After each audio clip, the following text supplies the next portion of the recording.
ஆக்கங்கட்ட கூவ அப்படிலாம் நான் தான் உங்கள் நெல்லை வேலு பேசுகிறேன். இன்றைக்கி இந்த பதிவு யாருக்கு அப்படின்னா, நம்ம வணக்கமுங்க சீலா நெல்லை சங்கர் அவங்களுக்கு தான். எல்லாருக்குமே தெரியும் வணக்கமுங்க சீலா நெல்லை சங்கருக்கு இப்போ குழந்தை பிறந்து இப்போ 1.5 மாதம் தாண்டிடுச்சு. அந்த குழந்தையோட முகத்தை இத்தனை நாள் அவங்க வந்து காமிக்காமல் இருந்தாங்க. இப்போ முகத்தை காமிச்சிட்டாங்க.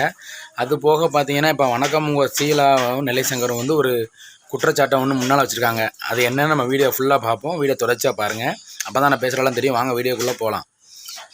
நண்பர்களே, வணக்கம் உங்கள் சீலா தங்கச்சி வந்து இப்போ குற்றச்சாட்டு வச்சுருக்கான்னு சொன்னேன் இல்லையா? அது என்ன குற்றச்சாட்டு அப்படின்னா, அவங்க 10 மாதம் தான் இருந்து பெற்ற குழந்தைய வந்து இவ்வளோ நாளாக வந்து முகத்தை காமிக்காமல் இப்போ முகத்தை வந்து காமிச்சிட்டாங்க. இதை காமிச்ச உடனே என்ன ஆச்சு அப்படின்னா, இந்த வணக்கண்டா மாப்பிள்ளை தேனி அருள்குமார் ஒருத்தர் இருக்கார் இல்லையா, அவர் உடனே வந்து ஒரு வீடியோ போட்டிருக்காரு.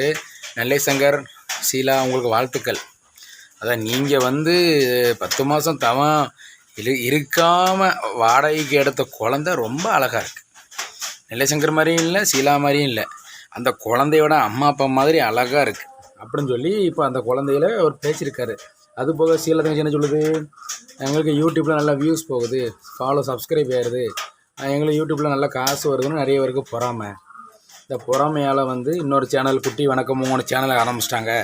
அவங்களுக்கு என்ன, அவங்க லட்சமாக சம்பாதிக்காங்க அப்படி இப்படின்னு ரொம்ப தாக்கி வந்து ஒரு வணக்கண்டா மாப்பிள்ளை பேசியிருக்காரு அப்படின்னு அந்த தங்கச்சி ரொம்ப வேதனைப்படுதாங்க. நான் என்ன கேட்குறேன்னா, வணக்கண்டா மாப்பிள்ளை தேனி அருண்குமார் பங்காளி அவங்க குழந்த, அந்த அவர் என்ன சொல்கிறாரு, நெல்லை சங்கர் அது எங்கள் சொந்த குழந்தை, ஏன் என்னோட பிளட்டு, என்னோட சொந்த குழந்தை, ஏன் குழந்தை, இதை வந்து நான் வெளி உலகத்துக்கு அந்த இந்த பொறுப்பு காமிக்கணும் அவசியம் கிடையாது, எல்லோரும் நான் காமிச்சிட்டா இருக்காங்க, ஏன் குழந்தைங்க அப்படின்னு சொல்லி சொல்கிறாரு.